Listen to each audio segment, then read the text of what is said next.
Welcome back to another episode of the Red Pill Cartel podcast. I'm super excited to have these two lovely human beings on this show right now. Leslie Shaw and Stephen Shaw, authors of the book Who They Are and What They're Up to. Guys, how are you? And tell the audience who you are, where they can find you first before we start. Thanks so much for having us, Davey. Well, I'm a journalist by trade. That's what I've been for the last 20 years. And Stephen is a retired acupuncturist. He also had a lot more science in his college years than I did, so I needed his help with a lot of the geological information in the book. Um, let's I've see what also been else. a musician my whole life. Yeah, that's right. I, I Nice. I've been putting a lot of at least some of my work on our website, and taught Tai Chi for like 23 years, and was into different martial arts, and did 6 years in the Navy. I was a cabinet maker for quite a number of years. So yeah, I've been blue collar and white collar. So I've been kind of And he Yeah, served in the you've Navy too. yeah, been I around the did, yeah. block, yeah? Yeah, And Leslie's a very talented artist too. Like thank both you. stained glass and in fine arts. Yeah, I So did the illustrations in the book too. Sweet. But we oh, what was I going to say? I'm so sorry. I lost my train of thought. that's okay. Yeah, happens all the time. Oh, I was going to say that's right. I remember. We're both UFO witnesses, and Mhm. Stephen's family were victims of the abduction phenomenon. So our interest in this subject has been for 20, 30 years. We've been looking into it and reading everything we could about it and Yeah, I got to, researching it. yes, I got to a point about the age of 31 where the things that had happened in my family for about 4 generations just weren't adding up for me. So I had to start doing, before we even got together, I started doing my own research when I had just become an acupuncturist. And I started out with things like Graham Hancock's work and Bramley's work, and Vatican. even Admiral Byrd's diary. I got an original copy of that in Mhm. 1992. So I started doing my own research because this wasn't adding up, all the missing time I had, and then also missing time in my family.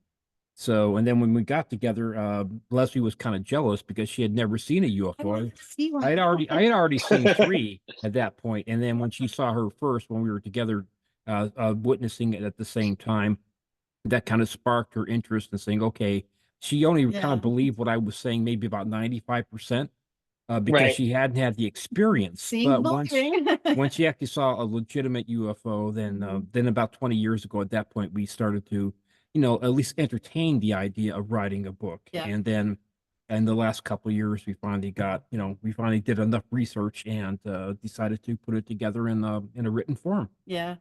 That's awesome. Before we get too deep, where can my audience find you guys? Well, we're on Instagram, and because we have so many bizarre experiences in the family, on Instagram, I wrote these little serieses that document each and every incident. So people can read more about our personal experiences there. And that's at leslie.shaw.author. And Leslie, it's the Leslie spelling. And we also have Facebook The same handle for Facebook. and we have a website, And a website, yeah. Yeah, whotheyarebook.com. Yeah, whotheyarebook.com. Okay, I'll put all the links in the show notes for everybody to find. Great. I do have to ask you guys, did you guys come from a background of religion in your guys' family? And if so, was there an impact on you guys because of that? Like, or not? Not very. No, not No, me, that's not at good. all. Yeah. I was raised. My parents raised me a kind of a religious, quite frankly. Yeah. And my Uh, parents, my father was Jewish and my mother was a Christian Scientist. And so they kind of didn't have religion either in the family. My parents came from Church of England. They're Protestants, but when they came over here, they from England in 1956, they got involved with the Methodist Church and had some bad experiences. So by the time I was born in 1960, they kind of had their fill, and they said, you know what, you just live your life on a daily basis, and Yeah. Yeah. treat your man like you would want to be fellow man, like you Yeah, want to be That's that was exactly my how I religious look at it too, upbringing. yeah. Was somebody taught me the golden rule, and that's gonna just have to do. Yeah, so Yeah. I definitely, no, I wasn't. But Everything after we else just got to, complicates it. Yes. Then after we got together, though, we began, I don't want to call it a religion exactly, but we started with the practices of meditation and chanting and doing chakra opening work. Kind of like, the Buddhists and the That's probably Eastern because of religions me. do. That's because of me, really. Yeah, because of his being an acupuncturist and a Tai Chi Yeah. master. So we we dabbled with it there, and had some religious experiences that, doing the Well, don't really call them religious experiences, but let's say spiritual Yeah. or Sure. awakenings, or like, Yeah. one of the things I taught my patients when I was an acupuncturist for over 20 years is that, listen, I don't want to be seeing you for 20 years. I want to show you and help you to regain your own power, to be able to take responsibility for your own health. I don't want you to be relying on me as a crutch. I want to show you that you really, really have a lot more power than you think. And Sure. so that was kind of my things, like, and I basically lost a lot of money because, instead of saying, oh, you got to see me 3 times a week, like a chiropractor, so, You're being a little too altruistic. yes, a little bit too much altruistic. Exactly. So, yeah, so, but, So, Stephen, when you first had your first UFO experience, what what age were you, and like how did it make you feel? Were you like I, you kind of like shitting your pants, or were you just oh, no, fascinated, or um, first of all, I grew up in a family that came from wartime England, the 1940s, 1930s and 40s. So I came from a British family that grew up seeing a lot of devastation. And so my dad was a cop. He was a bobby in England. So anyway, my first time was about the age of about 11, I think it was, and I saw this large orange globe that was floating horizontally from the south to the north, outside of my front door in Woodland Hills, California. And this was about 9:30 at night, and it was big, and it kind of paused, and then it continued on. And I was thinking, oh, it's got to be a helicopter, an airplane, or something like that, but it didn't have running lights, and it was big, and it paused, and it was, and so I said, oh my God, this is a UFO. So I called Griffith Park Observatory the next day and asked them about that, and they said, well, young man, we don't have our telescopes pointed in that direction. We're pointing out toward the moon. Yeah, Okay, up, yeah. we're not pointing our telescopes towards Woodland Hills. Yeah. Okay, so that was my first one, and I was just basically just really intrigued by it and mystified. So I wasn't scared. I wasn't out in the woods. I was in my house with my parents. So, and then I saw a couple in, I think it was 2004. 2004, yeah. Yeah, 2004. I saw one with a witness. I was at the Chart House, it's which is always a good to have somebody else to Yeah. see it with you, so that Yeah. Right. nobody Did thinks you you're see that? completely delusional. This was a USO, actually. Yeah. It came out was of off the ocean. off the coast of Malibu, and I know that it was in October because the Red Sox and the Yankees were playing in the playoffs. So I know it was 2004. So I was I asked the valet to get my car for me, and he brought the car, and we just happened to be looking out. It was nighttime again, of course, and happened to be looking out at the waves, and this USO came out of the ocean, and it was a disc, and it hovered there for a little bit and started doing some crazy maneuvers and shot up the coast going north. And we both looked at each other, and he said, "Well, did you see that?" I said, "Yeah, I saw that." I wanted to make sure I wasn't seeing things, right? So Sure. and then a couple months later, I think it was a morning observation. I was coming down the Old Woman Springs Pass in Yucca Valley, and there was this cigar-shaped silver object just hovering there in the sky. And I happened to be on the radio, listening to the radio, 1077, and the DJ was saying, are you guys seeing this? Say, We're there's getting called. a UFO. Yeah. It wasn't a blimp. It wasn't an aircraft. It wasn't an airplane. It was this silver cigar-shaped thing, and I was on the way to work, so I looked at it, and I was, I wish I'd had my camera. I didn't even have I had a cell phone at the time, but I didn't bother to pull over and take a picture. He But was driving down a pass, a Yeah. dangerous pass. and then later think it was the next later that year too, and we saw one together. That was our Yeah, first shared I finally experience. saw my first one. I wanted to see one so bad, and there it was finally. Um, it was 2005. We were driving home late at night in January from a art meeting, and I was driving and I was looking through the windshield forward, and in the distance I saw this white light at about double the size of Venus, brightness of Venus, and I thought at first it was a plane coming into Palm Springs Airport, but it didn't have the running lights. It just had, it was a solid white round light in the sky, which could be any number of things. But then it got brighter and brighter and brighter, like it was just hovering in front of us. Yeah, she pointed it out to me, And I then saw it got about half the size of the moon, and then it took off north over the northern horizon and was gone in less than a second, like a quarter of a second. And I would guess it was going 10,000 miles an hour or something. So white light in the sky could be many different things, but once it takes off at supersonic speed like that, That's when you're like, behavior pattern. okay, Yeah. that it was can't be a anything UFO. else. Yeah. And Yeah. then the most recent one we saw was in It was here in 2020, home, yeah. where we So- lived. That was again about 9:30 at night, and we had just moved here. And it was we have a very, very tiny backyard, a very tiny area of space that you can look at. And we were setting to go out into the backyard just to kind of like enjoy the October night. And it was just right there. It's almost like saying, "Hey, we know where you are," Nice like to a meet you. greeting, and it was just basically, again, it was soundless, pretty big too, and doing the crazy zigzag maneuvers, and then it just basically It stopped did for a the same while thing. It and then shot took off. away, you know. Yeah, it was just like, but this is it's no mystery to me from the standpoint that this has been going on in my family bloodline for 4 generations. Yeah. Right. And Tell them about when you were 3.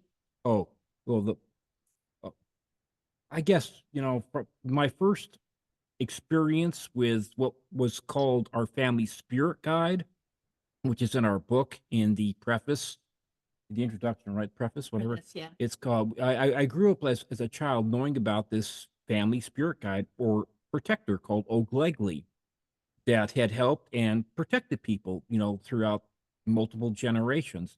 And I just grew up just accepting that as a kid, right? So my earliest memories were when I was 3, I would be awakened in the middle of the night by this invisible being that would be playfully jumping on my stomach and my chest in the middle of the night, and not menacing at all, just kind of like it would be like like a garden gnome or like a two-legged cat that would be just like jumping on you, just playing with you, right? So Right. that was my first experience, and I just accepted it as being Normal. just normal. This is what our family had. This is what our family did. Just like we didn't talk about it. I didn't talk about it at school. This is not something you share with your friends. Especially when I got to be starting going to kindergarten and elementary school. They think either you're lying or you're crazy or you're in Of course, you're yeah. in a haunted house. Okay, so Yeah. this is something we talked about sparingly amongst ourselves as a family. Yeah. And Finally, it was years before we finally got together and did some note checking back and forth. Some collaborating, and we kind of at that point we found out it was because of my brother who in 1982 had a series of experiences in a house that my dad and I and my brother were building up in Sonora, California, because like I said, I was a cabinet maker, and my dad was he's a master cabinet maker, and he also was a contractor. So we were building our own house in the woods. And so Sorry, my could you just brother, move the camera just a little bit over to you, Stephen? okay, sure. That's I good. can There back we up go. a bit Perfect. more too. I tend to look down. Okay. So anyway, when he was around about 16, he had a series of 3 events that happened. He was awakened one night in his bedroom by these 2 bright white lights that were shining uh, outside from and into his window, and he thought somebody had a flashlight at first. This is again in the middle of the night, and he looked at them, and they were just hovering in the sky there, and the house basically backed up to a like a mountain with trees. a small mountain with Yeah. trees and a creek. So there was no road there at all. No houses back there. No houses, no Anything. roads. So anyway, so he looked at them, just trying to figure it out, and then he blacked out. And the next night, he was awakened by this, he called it a scrabbling sound underneath his bed. He thought it was like one of the cats, because we had cats, and we went down to pet it. My brother was a big guy. He was like 6'3.5" and 300 pounds, and he was a big guy even at 16. Wow. So even the football helmets couldn't fit him. He was a big guy, right? Yeah. So anyway, so he reached down to pet the cat, and instead of a cat like playing with him, this hand grabbed him by the wrist, Grabbed his wrist and like he this. just basically freaked out, and then he just blacked out. And then the next night, he was again awakened by just awakened by this presence, and he thought. So he just woke up. He looked towards his bedroom door, and there was this tall gray alien just standing there, just looking at him. Staring at him. Yeah. This family spirit guide called O'Glegley was always described as being tall and slender, about 6.5 to 7 feet tall, about six and a half, let's say. All right, and then he blacked out. That was the time then that we kind of decided that because of the things that happened to me and to my uncle and to my mom and to my grandparents, that we kind of knew what we were dealing with at that That's moment. when we realized that all these bizarre paranormal phenomena were probably being caused by the Greys. We call them The our tall cousins or our handlers Yeah. because just their longevity for one thing, and also two, how they seem to have a interest in us for different reasons, possibly blood, Well, possibly genetics. after we began doing our research into the abduction phenomenon, we discovered that theory and fact weren't aligning. The theories were that the aliens are just interested in us. They're scientifically curious about us. So they're taking samples here and there just for curiosity's sake, right? But Right. that's not what we found was happening. What happens is instead is that they find a strain, a family bloodline that meets their criteria, which is hard to figure out what that is, but it meets their criteria. And then they will start taking that person again and again and again and again through their life. And then they'll start taking their children and then later their grandchildren. Tends to follow in family lines. Okay. And we know just from the statistics analysis that they're interested in people with Rh negative blood. I've heard this too. Yeah. Yeah, about 4 out of 10 abductees are Rh negative, and a disproportionate number are green-eyed, which is green eyes are a mutation, a recessive trait in humans. It's so that's another mutation that they're sort of interested in. They're interested most frequently in the Basque population, but I think the Basques are have the highest incidence of Rh negative blood. So we're not really sure. Are they after Rh negative blood, therefore taking more Basques, or are they interested in Basques and therefore taking more Rh negative just because of that? Right. So it's a little bit fuzzy on that. And we also determined that about 1 in 10 people, abductees, are women who are being forced to be incubators. They are taken they're taken and they're impregnated, then they're put back, and then 4 months later they're taken again, and the fetus is stolen. And this is actually quite prevalent. It's happened, like I said, about 10% of abductees fit this category. So are they impregnated by the Greys? Yes, or whichever. Does this not make whichever it sound, way they are impregnated, they are impregnated. Yeah. Right, but it makes it sound like the Joseph and Mary story, Right. Oh, the immaculate conception. Yeah. Yeah. Yeah, the interesting thing is now with with obstetrics and with things like ultrasounds, there's numerous cases where doctors can document that frequently it'll be a woman that will be taken 2, 3, sometimes 4 times that they were obviously pregnant. The ultrasound said they were pregnant, and then they're miraculously not pregnant, and there's no sign of any abortion. There was basically they were pregnant. They reach about 5 centimeters, the fetus about 5 centimeters in size, and then miraculously everything's taken. The placenta, the whole kit and caboodle is just gone. And that doesn't happen in miscarriages. No, it doesn't. Right. It's like the uterus is just cleaned out. So now we know.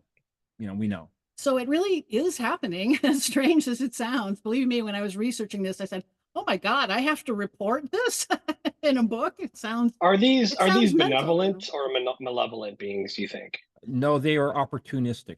They're self-serving, and sometimes our what's good for both of us is in alignment. And so it seems like they're helping us, but I think they're really helping themselves. They have their own agenda that Right. they're initiating. For instance, in Steve's family, um, this alien handler called O'Glegley, he one time rescued one of the family members, and we think, I mean, that's a good thing, right? Yay, he's alive. He might have been killed, He but would have been killed. he Yeah. probably would have been killed. But um, is it? Did they do it to be nice to help him, or did they do it because they still need the family bloodline, the Right. genetic material from the I'm sure family all kinds of bloodline? questions run through your head when stuff like that happens. Yeah. Right. In fact, my uncle, who became a very wealthy man, actually was a very bright man. He was a RAF pilot during just after World War II, and the story is that he was stationed in Ceylon with a group of RAF, pilots and people that were also supporting the RAF, and he was in a multi-man tent, and this was in Ceylon, which is now modern day Sri Lanka, and he was awakened in the middle of the night. He'd heard the stories about O'Glegley from my grandmother and from my mother and that kind of stuff, so he was familiar with it. Maybe didn't believe it, but he took it for granted that this was a real thing, the family spirit guide. So he's awakened in the middle of the night by this tall, skinny entity uh, that was kind of dark and said, Douglas, knew his name, and said, Douglas, you need to get out right now because there's a raiding party coming through and you will be killed. And then he got up out of the cot and the entity just disappeared, was gone, right? So he took the entity at its word and he got out. And sure enough, in a minute or two later, a raiding party came through with machetes and some guns and killed several of the officers. And he recounted the Wow. story to me on two different occasions when I was a young man. In fact, I kind of joke with Leslie, but it's true that my cousin, his daughter, the first car that he ever bought her, the license plate they got for her was O'Glegley. Okay, this is how much he believed in because O'Glegley actually saved his life. Yeah, he's like a thank you for saving my life, Yeah, you know. so I just Wow. grew up in a family that, I was just believing this whole thing was some kind of a family spirit guide thing. And then when we started looking deeper into it, it says, no, this is not what it is. But Okay. it Right. kept happening with the family where somebody would see something strange, sometimes terrifying, Hmm. and their heart would be pounding and they'd be terrified and they'd black out. And so we know they didn't just roll over and go back to sleep, right? Not Right. with their heart going boom, boom, boom in their chest. But and it happened to Steve as a child. He heard a strange noise in the living room. You tell it. You were Yeah, down the yes, hall. it's all in the preface of the introduction of the book. But yeah, when I was about 9 years old, I heard the sound that I was sleeping in a bunk bed at that time. My brother was on the bottom, I was on the top, and I heard the sound. I knew it wasn't the dog.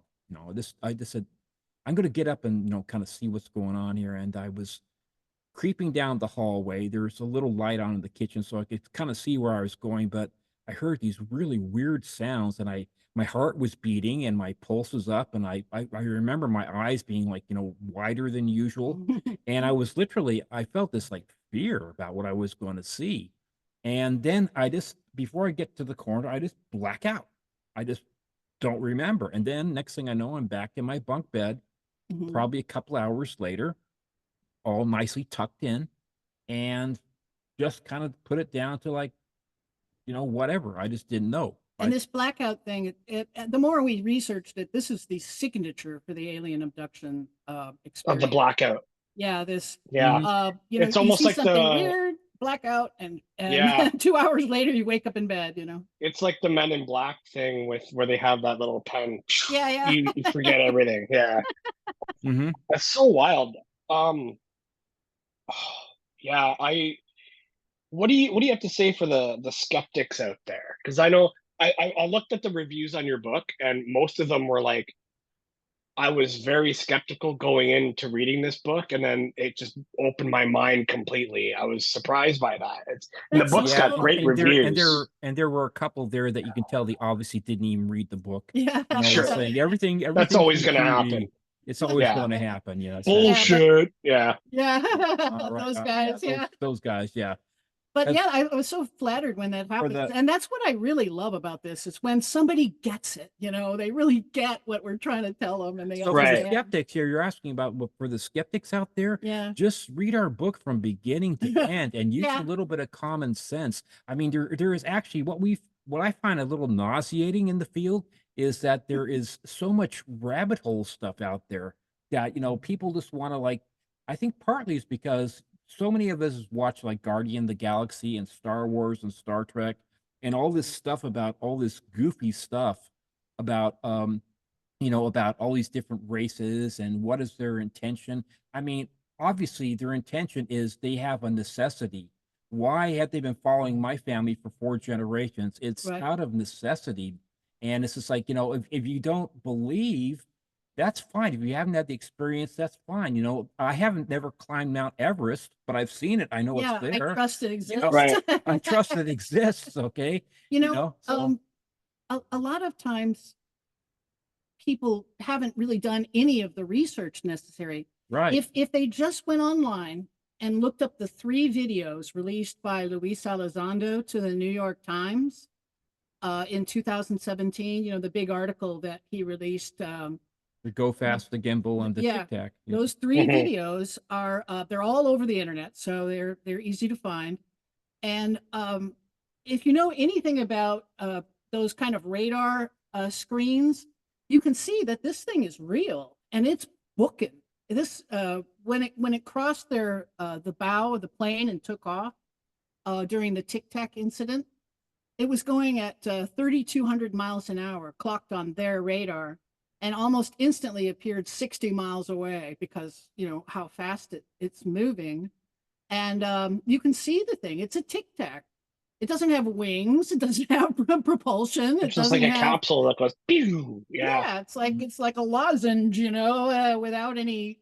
There's no windows. There's no wings. There's no exhaust. Yeah. And the radar on that's another thing for skeptics to look into is really read into the 2004 Tic Tac incident with the carrier group, the Nimitz carrier group.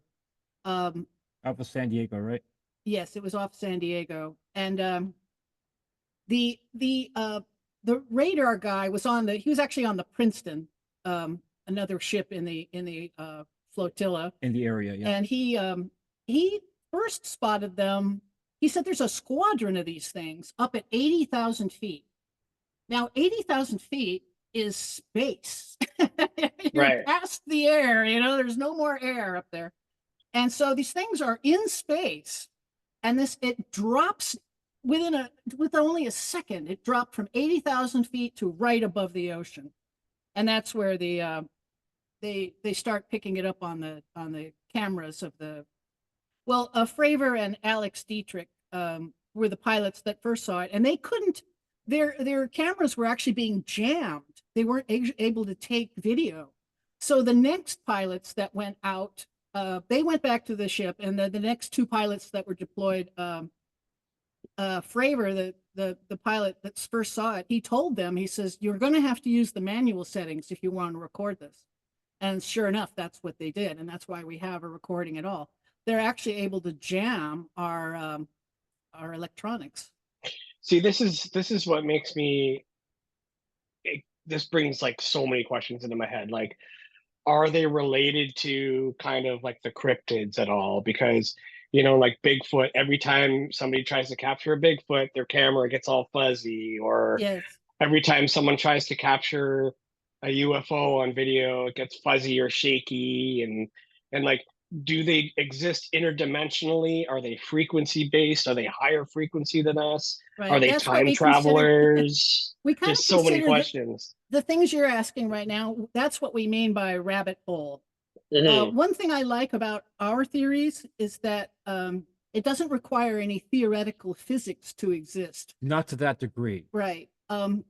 it doesn't require time travel or interdimensional travel or even faster than light travel.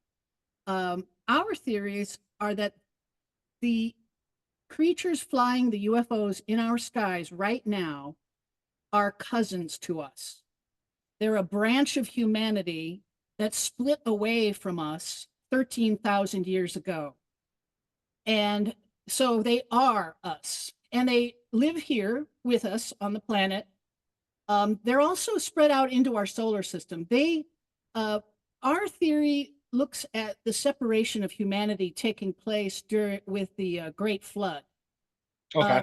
The Great Flood really did happen, and we have evidence of a comet impact. Plenty of evidence, actually. That, so 13,000 years ago, we lost, there was a small extinction event in North America. We lost the mammoth, the mastodon, the saber-toothed cat, the dire wolf. The Clovis people were also wiped out at the same time.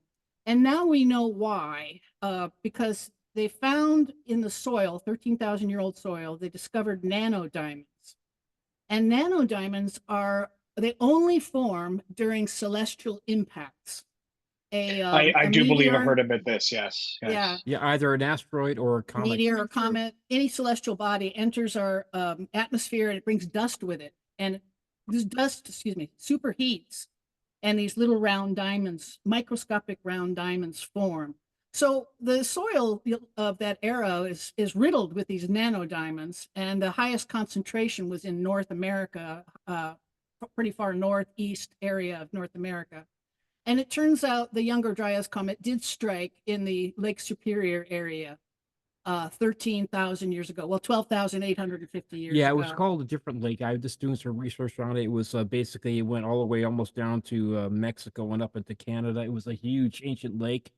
Yeah, Cassis or something like that. It created the aquifer, the yeah. big aquifer under the grain belt. Right. But it struck this area, and it would have caused worldwide tsunamis. And I'm the one that brought this to our relationship. I read this book in my youth by a man named Fraser. He wrote it in the 1700s, and he had tracked down 500 separate cultures worldwide that had a flood myth in their most ancient lore. And a lot of these flood myths are almost identical, and they're almost all of them talk about being warned in advance by somebody, like a god or somebody. So like Noah, and right. So there's and so since then they've discovered even more of these things. There's almost like 1,200. It's 1,200. Hancock dealt a lot with that in his book Fingerprints of the Gods. So there's 1,200 separate flood stories, like Noah, 1,200 separate Noahs all over the world, right? Pointing to a shared common event that we all really did experience. And then the nanodiamonds were discovered, and now we know for sure that it really did happen. And we believe that prior to this, that humanity was more advanced than we give them credit for. I totally believe that. Yes, we think that foreknowledge to start with. First of all, they would have had to have advanced astronomy to spot a comet coming from 2 years out, right? And that would have given time to people. And so they issued this worldwide warning to everybody to build an ark or go underground or go to essentially really high ground. Yeah. Some kind of survival tactic. Yeah, exactly. They couldn't save everybody, but it's like the haves and the have-nots. The billionaires of our age right now, they're investing heavily in places like New Zealand, and they're building literally underground palaces right now. Yeah, this is what's happening. It's not a new idea. It's not a new idea at all. Right. Okay. And is the next cataclysmic event going to be like a human made war, or is it going to be some kind of a natural disaster?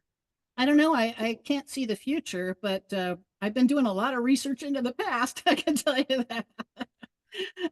Well, yeah, I think we have all the markings for something that would be a human disaster, a human directed or partially influenced disaster. And one of the things we found in our book was that just how frequently these extinction level events or the near extinction level events, how often they happen throughout history and throughout Yeah. time. I mean, they happen a lot more frequently than people think. About every So 5,000 years or so. yeah, A pretty It's exactly. good like size. the Kali Yuga. Are you aware of the Kali Yuga? Yes, that one. And Yeah. then there's So it is said that we're ending in the next Kali Yuga cycle. So that's why we're going and then through there's what the we're Lone going Ark through right now. crater, was about 15,000. What was that one?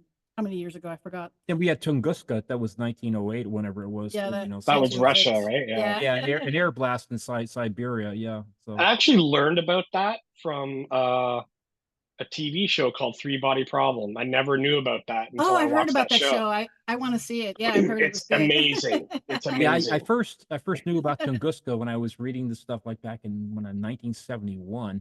Mhm. It was just like one of these things. Like I saw this article in one of these books, and it showed all the trees that were leveled, and I didn't really Yep. believe it, but it's like, it turns out, yeah, it did happen, so. Yeah. So imagine 13,000 years ago, there's a society of pyramid building people spread around the planet.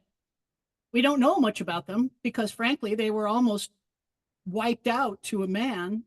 And imagine a 1,000-foot tsunami, or even bigger, rushing towards all of the coastlines of the world at the same In time. the northern hemisphere, especially. So Right. any advanced society could have been just scraped off the planet and we'd never know about it, right? And what we know too, from genetics, is that we know from DNA that we had what's called a genetic bottleneck at almost exactly that time, where the surface people were reduced to about 10,000 individuals.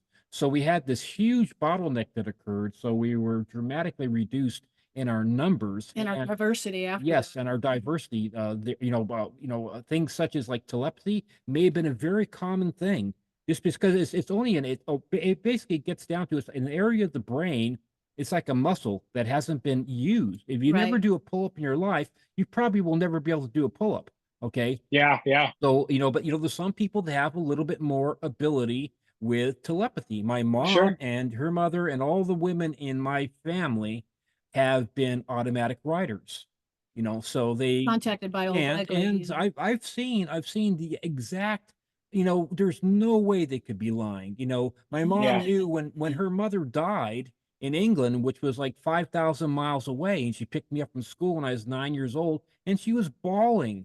And I said, "Mommy, what's wrong?" She says, "My mother just died." Well, how do you know? Did he get a phone call? She says, "No. I got this feeling, and I started writing," which means automatic writing to her, Yeah. and she was contacted and told that your mother has just died. And then a couple days later, They got official a phone word call, arrived. from England. My dad just assumed it was true because he grew up with my mom. So, and then He knew about it. then Yeah. a few years later, my grandfather died, same thing. And then a few years after that, my uncle Clifford died, and the same thing. Right. And Wow. it's been a repeating pattern. Okay, the women seem to have the gift. I've tried automatic writing, but for me, automatic writing is just a little bit too creepy. So we think these creatures It's are. well, it's always shown in movies and film, like they're doing some kind of a seance and like they're possessed and they're like, No, never I think they're like that. trying. I think the films are trying to like make it seem like it's something that we shouldn't be doing, but it's an Yes. actual, and it's actually inherent in us. Yeah. Yes, And it I've is. always said since I was a child that I believe that humanity used to be able to fly without wings. And Mhm. we either forgot how to do it or we were genetically manipulated to not do it anymore. Right. We knew how to melt rocks too. Well, so we think that 13,000 years ago, did you ever see the movie Deep Impact? Long time ago, yeah, when it first Yeah. came out. Morgan Freeman. Yeah, Yeah. Morgan Freeman's president, and they're faced with a killer asteroid coming. So what's plan A, of course, is to send the heroes out to blow it up, in Hollywood style. But plan B was sinking these deep underground Arcs. survival arcs, they call them. So I think 13,000 years ago, these people were faced with the exact same scenario. A killer comet is on the way. What do we do? Well, to Mhm. survive, you dig deep underground and you set up an underground city. So these people went underground. They took their culture and their technology with them. And so they are 13,000 years ahead of us Right. technologically, because Thereabouts. us poor surface schmucks, we got thrown back into the Stone Age, you know, We became just to survive. we became hunter-gatherers and cannibals Yeah. again. So Yeah. Yeah. Yeah, because the climate upheavals after the impact were quite severe. There's a layer of soil above the impact zone that's 1,100 years worth of soil deposit that shows drastic climate upheavals for over 1,000 years after the impact. the Younger Dryas boundary, right? So we Right. we would have had no chance of reestablishing a normal society on the surface, because we had to eventually go right back into hunter gatherers, because we couldn't raise crops anymore because of the climate upheaval. Yeah, very Would this- restricted in the northern hemisphere for sure. Yeah. Would this get into the theory that the Greys have big almond-shaped eyes because they've been living underground for so long?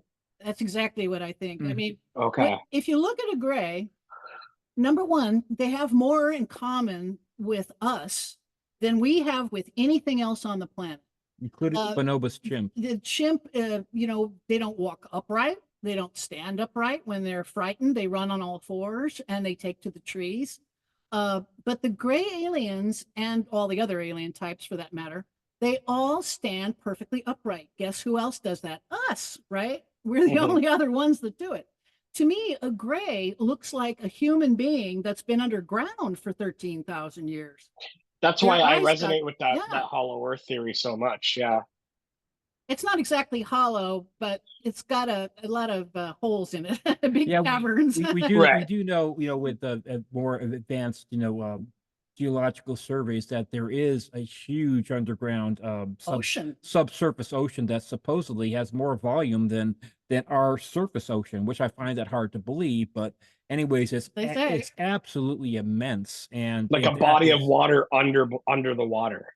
a body of Yeah. water under the water. Correct. Yep. Yeah. Yeah. I was actually playing a video game recently. It was called Dave the Diver, and it's a really fun game. But you discover, like, you go diving and whatnot, and you discover this Cool. ancient race of sea people. And there's It's an probably not area that where you far. go to where it's a body of water under the water. It's Mhm. pretty wild. A lake under a lake. They've even found basically in certain parts of the ocean, you'll find salinated parts of the ocean where there'd be like a lake within the ocean. Like it's just basically it's just so hyper salinated that Right. It's actually separate from the it's like rest of the separate. water. So, Yeah. like, say, Exactly, like, yeah, if yeah. if a sea snake goes in there, it just basically dies. Okay. Yeah. But it's just really wild, the things we're finding out. But yeah, we think too that the grays may very well be also been modified, because we're playing around with with CRISPR technology now. We're playing around with genetic modification and taking out diseases like blindness, and we're playing around with DNA and the four base pairs of the genome of the human being. But you give us any type of like a few, like 50 years from now, just guess what we're going to be doing. I mean, robots are going to be commonplace. Yeah. I mean, it's Yeah. going to be just like a normal thing. So yeah, if you need a race that's going to be a lot easier to manage than human beings, because human beings, we make terrible slaves. We just make terrible slaves. All throughout Yeah. history, we are terrible slaves, Yeah, right? we chafe under the yoke for sure. But Yeah, if we you hate find, it. Yeah. if I don't want to be a you- slave. Yeah. if you find something like the Greys that maybe they were already here, Yeah. or maybe we modified them because we could make them just basically, number one, they're telepathic, they're basically unemotional, they're very intelligent, goal driven. They basically are like their version of like a slave race that isn't going to revolt. Yeah. Okay. We think in our research, it shows that the Nordic aliens seem to be in charge. And the Nordics are essentially, they're indistinguishable from human beings. That Right. was another thing. Like, you mean there's an alien race that looks exactly like humans, and we're not thinking that there may be humans? And they breed they breed with us. They breed with And us. they're able to breed with us. Yeah. So I've always told easily. people, imagine one day when the aliens come down and they reveal themselves to us, and they land their crafts and they walk out and they look just like us. Yeah, they do. You know, The Nordics. Well, what do you they think? look like Swedes. They look like tall Right. Scandinavians, you know. Yeah, he knows what they look like. And then we had one little hard kernel of evidence, genetic evidence, that really turned me to this theory, was the hair of the alien. Have you ever heard of this guy? This man in Australia, he awakens in the middle of the night to a female Nordic alien creature, like hybrid creature, on top of him, straddling him. Oh, And she Lucky God. yeah, I know, right? she has like white hair, and her eyes are too large, but they're normalized, but too big, and But damn, pointy they probably look chin beautiful. and pointy. Oh, yeah. They're pretty. A goddess, you know. Yeah. But so, and then she and this other woman that were in the room too, they have sex with him while he's paralyzed, and then the next morning he awakens to find a hair in his bed from the white-haired alien. It wasn't in his mouth. No. Stop it! You're so bad. So no, but he gets it. He took it and had it genetically tested, and it tests as human, but mutated human. First of all, it's clear, and we don't have a clear hair type. Even our albinos, it's not clear. It's white. It's like fishing line. This was like fishing line. So it tests something. It tests as Basque, Gaelic, and a small subset of the Chinese population. Very bizarre DNA. Again with the Basques. The Basques and the Gaelic. Yeah. You know, the two authors they do it on, like they talked about the fairy people in Ireland that went underground. Interestingly, went underground. They went underground. Like, why? Why would you go underground? I know a good reason. You're about to be killed by an asteroid or a comet, you know. That's a really good reason, you know. And so that's who's flying in our skies today, we think, is just cousins of ours that have split away from us. But then people ask us, okay, well, are aliens involved at all? Because these creatures are not exactly aliens, right? They're a branch of humanity. But if you go back, not 13,000 years like we've just been talking about, but you go back 300,000 years, it looks like we have been genetically uplifted. Humanity has got some bizarre stuff on our genome that looks like CRISPR technology. Pretty quick upgrades. Yeah. Yes, right. Pretty quick upgrades. Yeah. The neocortex which is the largest part of the brain, the newest part that's kind of like about as thick as a piece of cardboard, up near Broca's brain, which is the speech center. It looks like there was like a cut and paste job done. Jason Martell talks about this. It's like a CRISPR thing that was done from basically gave us the ability to be able to speak and use language. You know, think about it. If you're going to build anything like the pyramids, whatever, you have to have communication. You have to have a blueprint. You have to understand higher mathematics, and you have to be able to make blueprints and be able to communicate. It's not something like, oh, you go over here and make this tool or whatever. No, it's got to be done in a very, very that's why people don't realize that language, like written language, is a higher evolutionary aspect of the human being. You know, we start out thinking in pictures. You know, if I say tree, you don't think of the word tree. It doesn't matter of the 7,000 or 8,000 different languages on our planet. You see it in your mind's eye. You see a tree, whether it be an oak tree or a pine tree or whatever the tree may be that you are familiar with. So the thing is, that's why all the pictographic languages were first, and then the cuneiform and ideographic languages. Even cuneiform had a proto-cuneiform. The very oldest versions of it are proto-Sumerian. Yeah, exactly. Like Egyptian hieroglyphics. Right. So exactly. So the thing is, you don't need to learn 7,000 different languages. If you are able to be fully telepathic, you just get the concept down, because all language is basically a couple steps away from a picture. Okay. Yeah. Absolutely. The way the mind lays down and encodes information with the axons and the dendrites, use the neurotransmitters to create a chemical signal, to hold that signal, is you have to do that from a picture first. and it's I'm basically a seeing a translation. very strong tree in my mind right now, since you said that. Yeah, Like Like big it old won't oak go tree on the away. hill. Yeah. yeah. Yeah. And so that's why it's like no. I met somebody the other day that said, "Oh, I can speak a thousand different galactic languages." You know, it's like sorry, you're going Yeah, way a down little the too rabbit far hole. down the rabbit hole for us. You know, Yeah. so Yeah. it's like no. We had more That's like a okay. nuts and bolts We're aspect, all just nuts trying to and figure bolts. it out together, and that's the Yeah. Yeah, beauty of these podcasts. It's like yeah, we don't know everything. We don't claim to know everything, but open No, your I mind wish and we try to did. learn a little bit, But we think, when Stephen and we told you before we were doing some chanting and chakra opening kind of work, meditation and chanting and trying to open our chakras. And we were started to astral project more.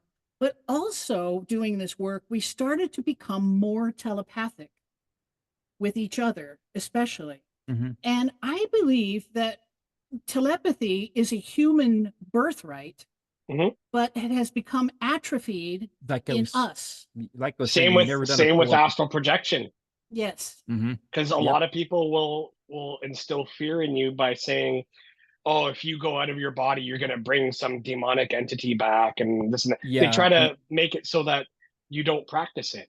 And I Right. think that's an Exactly. inherent ability that we should have, because I've had several astral projection experiences, and I Oh try to yeah. tell like normal people that, and they look at Yeah. me like I'm fucking crazy, right? I Yeah. know, but it's in our past. It's written in so much Yeah, of our absolutely. Yeah, literature. I've had astral projection throughout most of my life, Yeah. and instead even recently too. I mean, I can still do it me if I too. want Yeah. to. Yeah, it's not I that can't hard. do it at will, but I kind of know what I'm doing, but I don't really. Yeah. It's kind of just now it's kind of like a frequency thing or a vibrational thing Yeah. in between sleep and awake. Yes. Yes. Yeah. And the first time it ever happened to me was when I was about 13 years old, and it just absolutely terrified me. But that was what Yeah. led me to go down my journey, right? I took a class in it, an 8-hour seminar.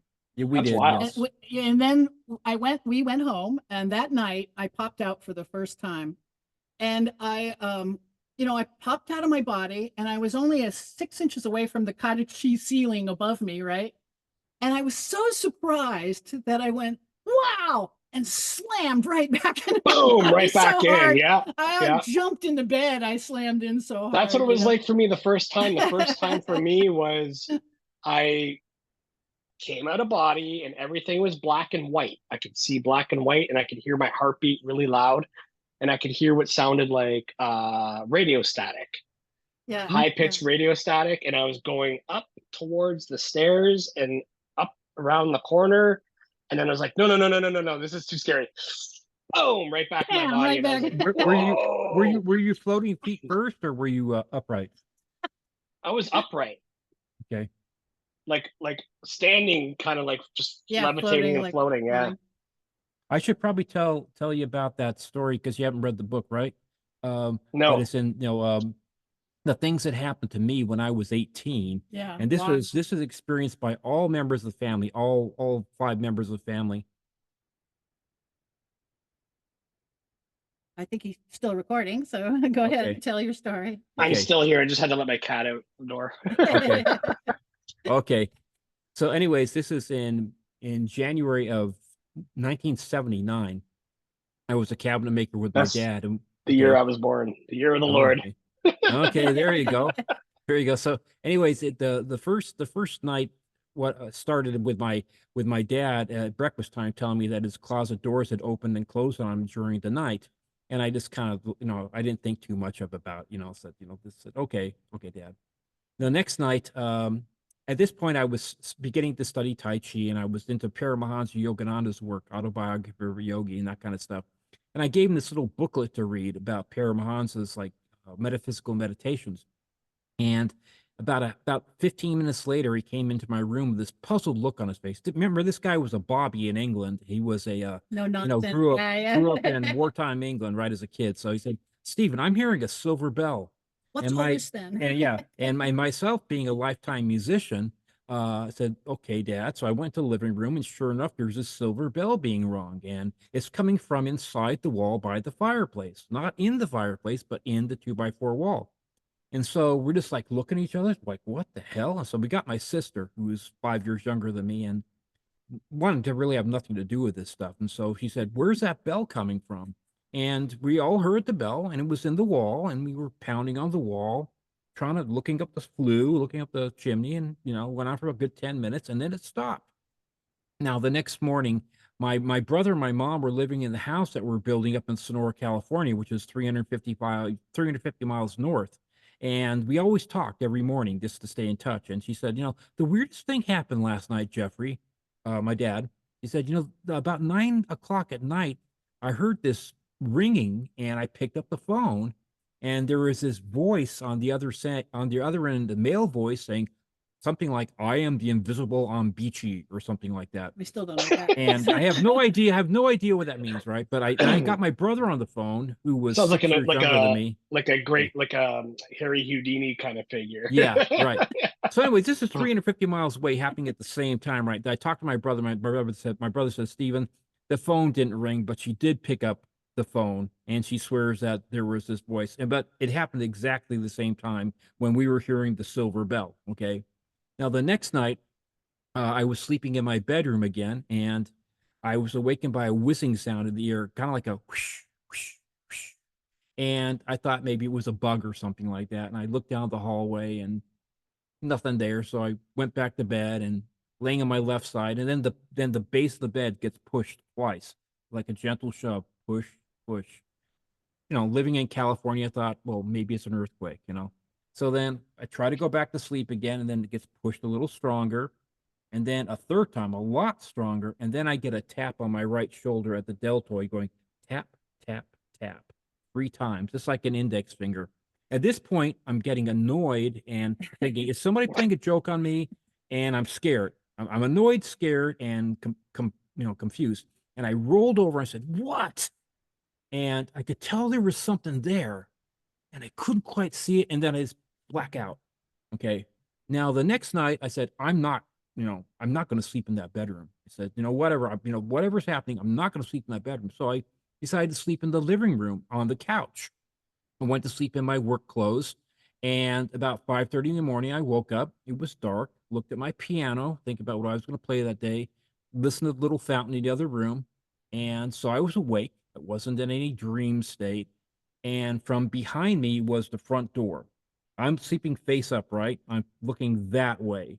So about 25 feet behind me is the front door, and there's this tall, again, tall and skinny, skinny. tall and skinny, blue-white entity just comes floating, walking towards me in about a second and a half to 2 seconds. It covers the distance. It brings blue-white light into the whole room with it, into the living room, and it stops by my right side, and it paralyzes the right side of my body, all the right side of my body. I had my right eye opened. I couldn't close it if I wanted to, right? And it leaned down toward me and it whispered in my ear, not in my head, but it whispered in my ear externally, said, like in a whisper. I couldn't tell whether it was male or female. And I'm thinking, oh, Sorry, great, I'm going to sorry. see. What did it say? Hi, Steve. Yeah. But in a whisper. Okay, His name. Right. So I was thinking, God, I'm going to see the family spirit guy that I heard about since being a kid. I'm going to see old Glegley. This is what I'm expecting, right? But then the other half of me is saying, dude, you can't move.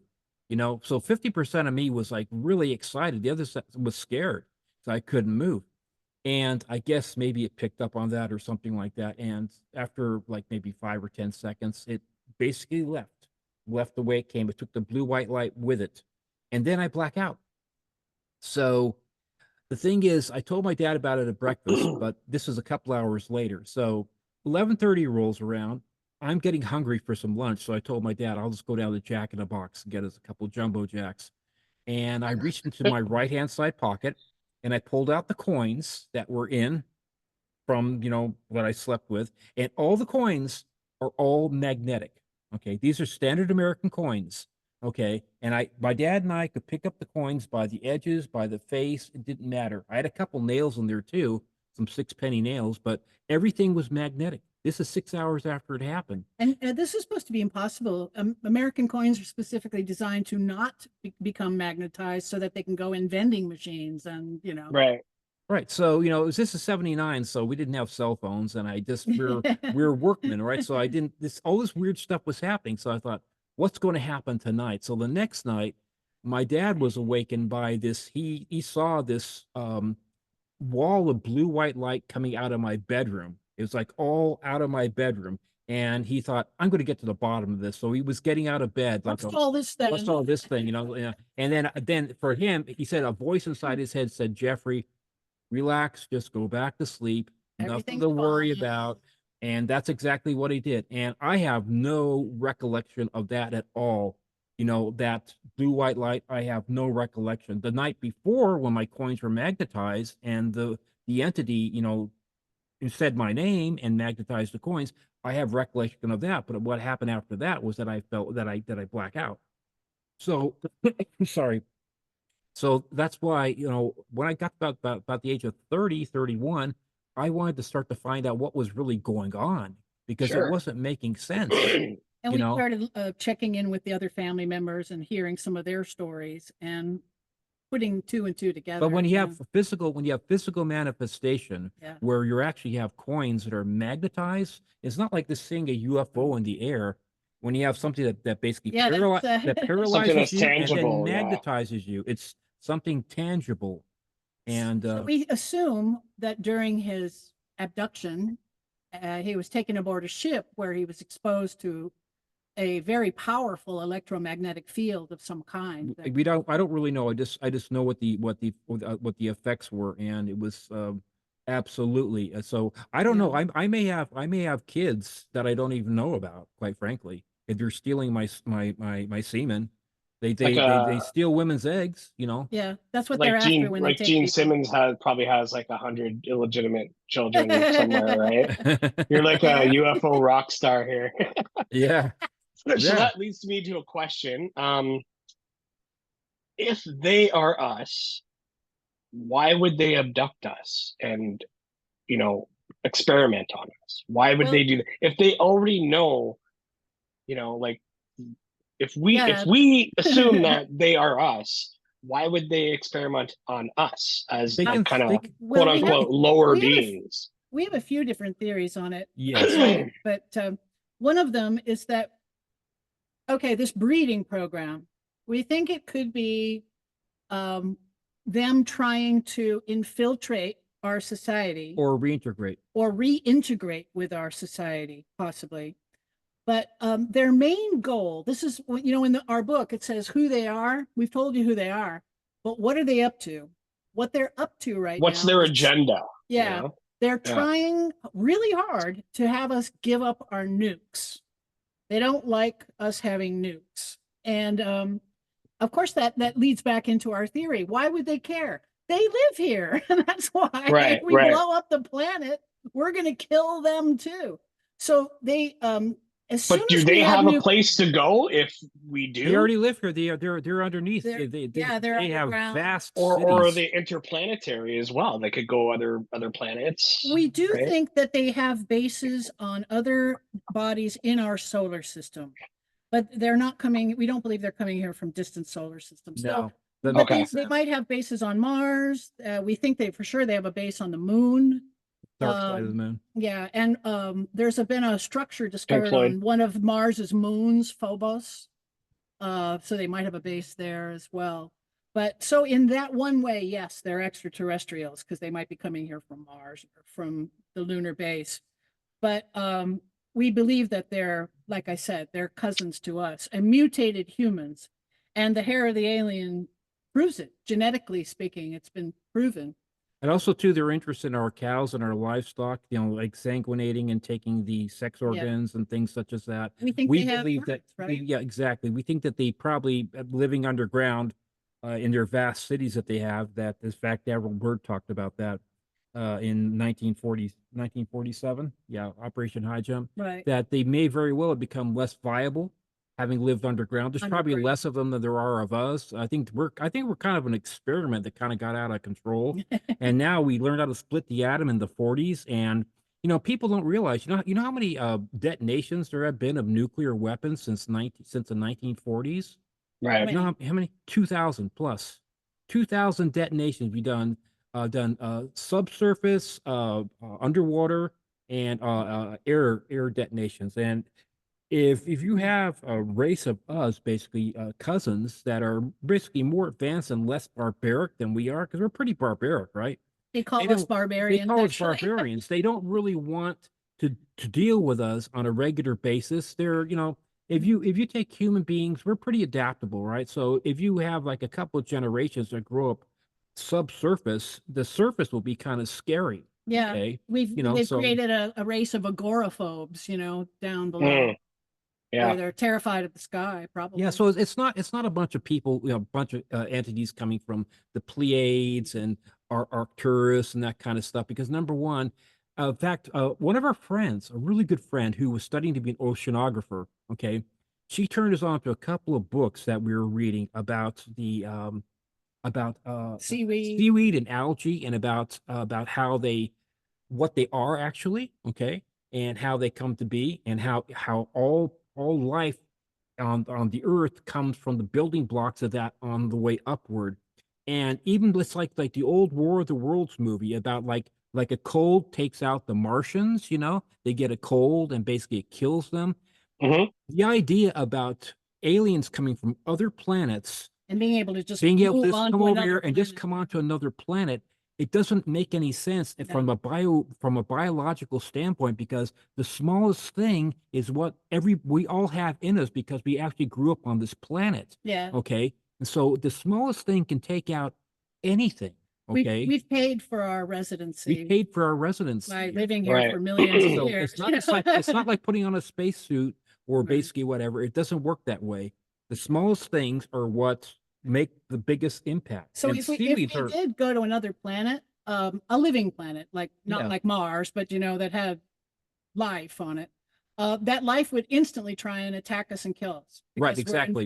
it would The consider us microbes, invaders, A the threat. microbes would Yeah. see us like, free lunch, Sure. and we would have no resistance to it, no defense. That's What right, do no you, resistance, what do you guys exactly. think about like Elon Musk and wanting to put people on Mars or the moon or whatever? Do you think that's possible? It's like, let them go. Yeah. Well, of course, we can build habitats on Mars and live there, but it is a dead planet. It has no magnetic field anymore because it's smaller and it cooled faster, and that's what causes the magnetic field is the magma flowing over the iron core, right? Yeah, magnetosphere. Yeah. And so Mars's magnetic field collapsed millions of years ago, and the magnetic field is what protects their atmosphere from the solar winds. Which in Mars's case has just bled it off. So Mars is a dead world, and if we want to live there, we're going to have domes or caverns, live underground. Or possibly there's something down in the deep channels or canals that they have there. They go like Sure. 20 miles deep. So Have you we guys don't know enough seen about the theory that all of the Mars footage that has been filmed and shown to us was on Iceland? No. I wouldn't be surprised if there's something floating around like that. Yeah. I wouldn't be surprised. That's a new one for us. Sorry. Yeah, you there's got to a look really into good- that one. It's crazy. Yeah, Well, there's because a they have really like good these set up areas in Iceland that makes it look like Mars. So they just film stuff there that makes it look like we're getting footage from Yeah. Mars from I've actually drones talked or to whatever. I talked to a JPL scientist one time who was incredibly offended by the idea that Mars was the moon landing was faked and stuff. They do. If you guys knew how hard we worked.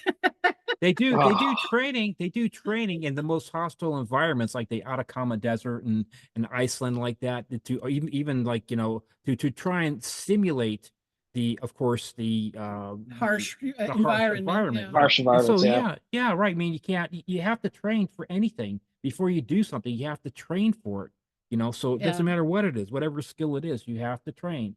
And the more difficult it is, the more difficult the training.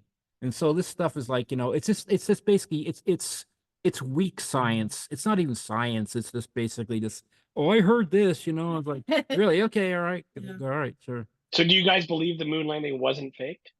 It was not faked. No, it's Come real. on. Yeah, they went there. What Whatever, about what about 12%. Nixon being on the landline calling up to the moon?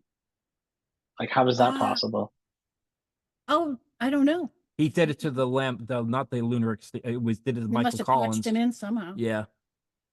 But you know, one of the things that we read about that, Buzz Aldrin, I think he's still around. He's still around. He's still and he's saying now that because That they never went there. No. He's saying now that on their way to the moon, they were followed. There was a UFO following them all the way to the moon, and he's saying this in public now. And there's that missing 2 minutes of video that we think is where we think they actually landed on the moon and contacted our astronauts. And because this is there's a lot of underground talk, and so under the surface talk about it, and that the aliens actually met us on the moon, and that's why they had to black out that 2 minutes of tape. Did you ever see the tapes of the 3 astronauts after they'd been debriefed and after they'd been disinfected and all the stuff they had to do? They had this Their first press conference. They had their first press conference, and these guys, they're the first guys that we know of, right, that went to the moon, right? And they looked like 3 of the most miserable guys that I ever seen in my life. They didn't want to talk about anything. They looked basically a little bit scared, and they looked basically depressed, like they'd been like told to shut the F up. Yeah. You don't say anything about it. Same thing with Admiral Byrd. Admiral Byrd, when he came back to Washington, the guy with the first admiral that was like made in the United States, he was admiral by the age of 41. He was like a national treasure, a national hero, right? Explorer. He went back to Washington and his mouth was zipped. Yeah, they muzzled him.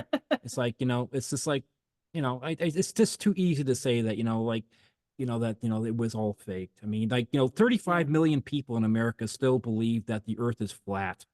Okay. There's flat earthers that believe that the earth is flat. They're all up take there, them all all up around. into space.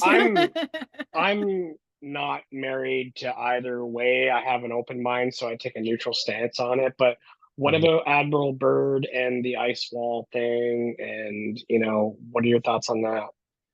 Well, actually, Admiral Byrd is important to our theories. Most people know about his posthumously published diary, where he meets with the Ariani humans under the ice sheet of Antarctica. And the master, he meets with a man, a Caucasian man. Germanic. So he's got to be a white guy. Nordic, he looked Nordic to him and had a slightly Germanic accent. And he basically said that, welcome to the world of the Ariani. We live under the ice sheet here. Normally, we don't have anything to do with you people and your barbaric wars. What do you mean, you people? Right. Yeah. That's what he said, though. And he says, but we had to do something now because you've cracked the atom. And when this power you are not supposed to have. This is way beyond your ability to control it. So this makes sense to us in that this is why. Well, for one thing, during World War II, we started seeing the Foo Fighters. The Japanese thought it was us. The German thought it was us. We thought it was the Germans. Okay. Right. So you look at the timing and the reasons. There's always a reason behind things, and there's the timing. So the Foo Fighters start showing up, and then we had Valiant Thor that showed up at the White House. Another back in the early 50s, again a Caucasian man. You had the Battle of Los Angeles that I think happened in 41 or 42, where there was basically he thought it was the Japanese that were trying to invade the West Coast, but it was basically a UFO that they're shooting at. The master during Admiral Byrd's conversation with the master complained that we tried to contact you people once. We sent our ships and you shot at us. And I'm pretty sure he's referring to the Los Angeles incident where a spaceship tried to land in LA. And because we were so afraid of the Japanese, we shot everything we had at it. And they probably didn't even put a dent in it. Yeah. But, so the master talked about that. And Most people know about this diary and this conversation with the Well, yeah, master, some people do, yeah. but hardly anyone knows about Operation High Jump and what happened with that. And the only reason we know it is there was a Russian documentary put out in 1986 from a Russian intelligence report from the 40s. And it said that the Operation High Jump was, well, Hitler had shown this bizarre interest in Antarctica in the 30s, and it was sending enormous resources there, mining equipment, engineers, military personnel, workers. And so U.S. intelligence surmised that the Nazis had a base under the ice sheet under Queen Maud Land, right? Well, we surmised that because of all the stuff that we got from Berlin. Right. We divvied up the information, so. But then, so Admiral Byrd and Operation High Jump were tasked with destroying this base. And in February of 1947, they end up in Antarctica. And according to this documentary, his armada was attacked by flying saucers that came up out of the ocean, shot some kind of ray, and downed half of his aircraft and sank one of his destroyers, and then plunged back into the ocean and disappeared. I believe after that Admiral Byrd himself and a couple of crew members got onto a plane and flew into this hole we now know exists in the Antarctic ice sheet, an enormous hole in the middle of the ice sheet. We think he flew his plane into the underworld through this hole. How though? Like, because you're gonna go like straight down, right? No, well, it's an enormous hole, and Okay. And so he's able to just fly into it, and now he's in an enormous underground cavern, under ice cavern, I should say. How's he gonna land or get out? I would have been scared to do that myself, but apparently what happened is that partway through the masters or the our cousins, whatever, took control of the plane and basically guided it in the rest of the way. Yeah. That's when he says that he saw like a woolly mammoth and he saw green fields and this kind of stuff. Remember, this is a guy who's an American war hero, and he's talking about seeing woolly mammoths and a green field, then an ice palace, and meets with the master. So either he is completely out of his mind, or he's actually telling I was the gonna truth. say, arguably he's out of his mind. Could be either way, right? Yeah, I mean, a guy who's done all this kind of stuff. It's like you're saying Oppenheimer was out of his mind. Yeah. I mean, or Einstein was out of his mind. They're not out of their freaking minds. But They're David, just. after I read I'm the destroyer of worlds. Look at me. Jeez. After I read Byrd's accounts, his account, and after we heard about this documentary and learned all about that, we applied this new knowledge to our UFO data. And then suddenly everything just clicks into place. It's, they're not aliens. This is why they need so much genetic material, Caucasian DNA. Perhaps living underground, they've become less viable, or they have other uses for it. Or perhaps because of all the nuclear explosions too, maybe that didn't help also. And it just, so many things clicked into place with this. It explains why they're seen so often. UFOs are seen 10,000 times a year worldwide, every year for thousands of years. What you're saying does click into me. Like, they are us, and they have the technology greater than ours because they were pushed back because of these cataclysms. So now they're coming. Suffer. They escaped the cataclysms, Now, another question that I have that's weighing on my mind, and I'm sure the audience, is that, do they have any kind of coercion with our governments? Oh, they're colluding with our governments? Yeah. Sure. Yeah. See, we think. And why are they not just coming out and exposing themselves? Well, they are technically, but why is there no disclosure yet? I think that it's really, at this point, they set a date, and the date is come and gone. They wanted to basically say, yes, we are here. I think it's us now. We have too much to lose by by, number one, we can barely get along in our own country speaking English. Okay. I remember when I was in junior high school, the people from Hale that were 2 miles away, junior high at Hale, They were like aliens. they were considered to be the snobs, and we were considered to Right. be the stoners. Okay. And Sure. it's like, so, and then all the different religions and the stock markets Let's and everything. back It's up. like, Can we back they- up? Can a we all second? just us. can we all just like learn how to unite first and then they can come out? Is that the I think thing? it's Are us. they I think we're waiting the for that? ones. Well, Yeah. okay, so in 1941 there was it's like it's the Roswell incident that happened before Roswell. In 41 there was a UFO crash with dead bodies. Cape Girardeau. Cape Girardeau in Missouri, and they right. Missouri. Missouri.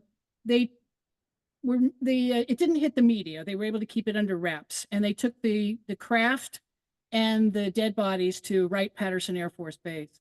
We believe that the Foo Fighters, the 1941 would have been their first exposure to our government's first exposure to this phenomenon, and the Foo Fighters after them, and then of course Roswell. So our government was in the 40s was made aware of these creatures that live there. Our cousins, yeah. Our cousins, right? And they made a deal with them. Eisenhower met with the Nordic aliens, and I believe they made a deal where we're going to keep your secret for you, but we want some of your technology. Yeah, in Truman, return. of course, set it up first, and Eisenhower took over. Yeah. And right. Remember, this is like we're just entering the Cold War.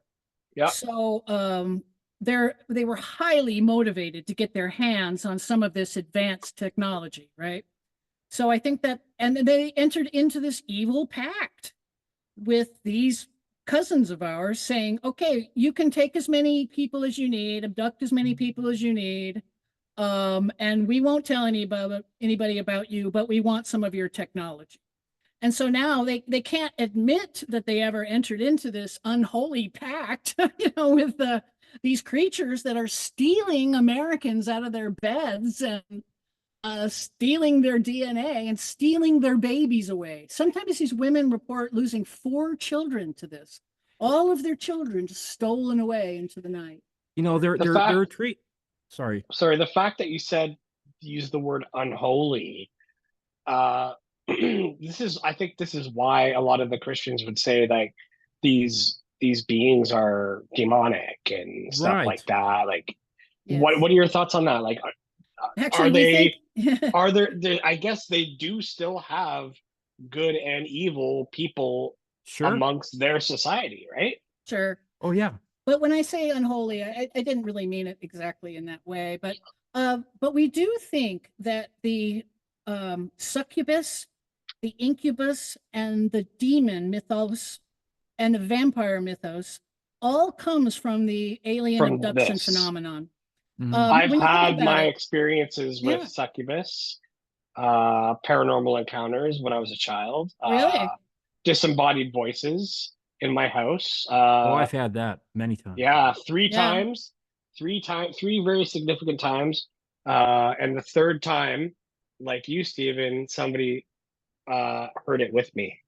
Mm-hmm. So it's not just me, thank God. Yeah, for me, and I revisited that house that I grew up in a couple years ago when I started this podcast, and spoke to them about it, and they said that they've had several encounters in that house as well. Yeah. So it just validated everything for me, and I thought that was like completely mind blowing. Yeah, the experience for me, as far as like it usually manifests as like 3 taps on the wall behind my head. But this has been in 6 different houses. Okay. Yeah, it followed them.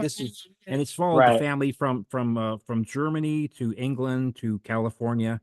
So yeah, and like I say, all the women in the family have always been automatic writers, and it's like I say, I've had that disembodied voice that's saying my name, or it'll be sometimes would be like a plate glass is this being shattered in the room, or the doors being slammed. Or I'll hear like voices, or I'll have like I call the astral hurricane, where it feels like my body's being pulled out through my neck, and I'm like in this like in a tornado. Right. I mean, and then entities sometimes will approach me and like hold me down. I mean, this has been throughout my whole life. Yeah. Okay. I mean, the people that have what they call sleep paralysis, are Yeah, they, is this no, Well, also entangled with these beings? sort of in that, not for me. well, the sleep Because paralysis that's is a terrifying natural, for people. yeah. And I wanted to tell people about this because at least this is what I think. Sleep paralysis, people feel that this is a vulnerable time, a scary time, right? But in actuality, if you are in this state, this is your time of power where you can astral project. You can just mentally command your astral body to rise up out of your physical body, because you're in the state when you're in sleep paralysis. You're in what we call the hypnagogic or the hypnopompic state. This is Right. the state between waking and sleeping. You can enter it from wakefulness down, and that's hypnagogic, and you can enter it from being asleep up, and that's hypnopompic. But the state is the same. You can't move, but you can think. You're conscious, but you're paralyzed. And this is, like I said, most people are afraid of this because, you can't move, you're struggling. But really, it's a time of power where you can actually separate from your body and start traveling the cosmos in your astral form. It's been a little Here. different than me, for me. Okay, when I've had things like that happen, when entities have approached me, or I've, like been to do astral projecting, it's just I get myself. Sometimes I'll be totally conscious, and I'll just get myself into such a relaxed state that it feels like my body's glued to the floor. I'm Yeah. totally awake, totally alert. I could move if I wanted to with a little bit of effort, but I just didn't want to. Hmm. Okay, it's like, so it is a time, like Leslie's right. It is a time of power, but it's a time of fear, because when, like, say, when a person feels like they can't move or they're paralyzed, there's always that fight or flight response. I'm like, somehow I'm a prisoner. I'm a prisoner in my own body, And you can see into the astral and you'll realm. see some weird stuff. And so people You see some will. bizarre stuff in this state, but that's because they're in this halfway point where they're actually able to see into the astral plane. Yeah. Right. And I think this is where people have what they call visions, right? Yep. I've had so many of them where I woken up from a dream and I was like, literally, like, did that actually just happen? Yes. Because, it did, but Right. you don't Right. know because you just woke up from sleep state and you're like, I feel like that just happened in real life, but it didn't, but it did at the same time. So it's super weird. Different frequencies, yeah. I Yeah. when I was 23, I was still a cabinet maker with my dad, and I was sleeping on the floor at that time in my life. I was still doing reserve military duty. But anyways, I woke up again, probably 4 or 5 o'clock in the morning. There was a little light on the house, so I could see where I was, and I felt like I was glued to the floor. Basically, I just very, very relaxed. I didn't feel like I could move if I wanted to, but I just felt really, really relaxed. And I just looked up toward the ceiling, and there was this little being that was hovering there, maybe about 2 foot tall, that had this like triangular shaped head and these big black eyes, and it was kind of chunky, and it was kind of shimmery too. And when I noticed that it noticed me, it floated down to my right side. It landed by my right side on the floor, and it said exact what it said. It said in a baritone voice, "Do you want me to help you get out of your body?" Just like it was asking me a question, okay? And I looked at it, and I knew that I could not show fear. I just intuitively knew that I couldn't show fear. I felt this little tingle and below my belly button. I said, "I can't show fear." So I said to it, exactly, Yes. I said that you can help me, but you cannot possess me. And Right. it grabbed my right arm, and it started to go back up into the air. It was pulling, it was like it was trying to pull me out, and it let out this scream like, "Arr," like a frustration. And then it left. My dad in the morning says, "Who are you talking to?" He You heard know, the he he heard the heard he heard voice. he heard a second voice. Said, "Who are you talking to?" At, like 5 o'clock in the morning. So So like you I heard say, the voice too. my dad heard the voice too. Yeah. Yeah. Wow. But like I say, but it's, I had another one when I was 31, which is the reason why I started looking into this with my ex-wife. I'll do it real quick, okay? Oh, go ahead, sweetheart. Okay. I was, my ex-wife was a school teacher, and she would always get up really early in the morning because she was an obsessive compulsive. And so anyways, I stayed in bed, and I was an acupuncturist at that point. So I was trying to go back to sleep, and then I heard the sound of a Harley Davidson. This is January of 1992. Okay. And we were living on the second floor of a condominium, and we had this nice courtyard with a pool and a gated community. And I heard somebody just revving this Harley Davidson, and I got out of bed saying, "Who the f is revving a Harley Davidson 5:30 in the morning in a gated community?" I was furious. I got out, and there is nothing there, right? So I went back to bed, and then the same thing happened again. Then it went, like a Harley. And then all these entities come into the room. It's like all these entities, like creatures and people, and my body feels like I can't move it, but I can, and they're like attacking me. Okay. This all happened after the Harley Davidson. And this went on for I don't know for how long, but I couldn't get away from them for a while.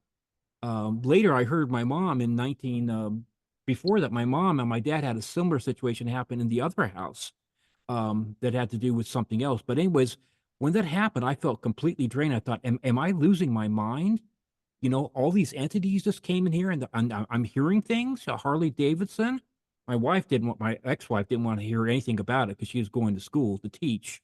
But Sure. anyway, so I went to go see a psychic about this. I That's thought, probably why she's your ex. yeah. It said, am I losing my mind?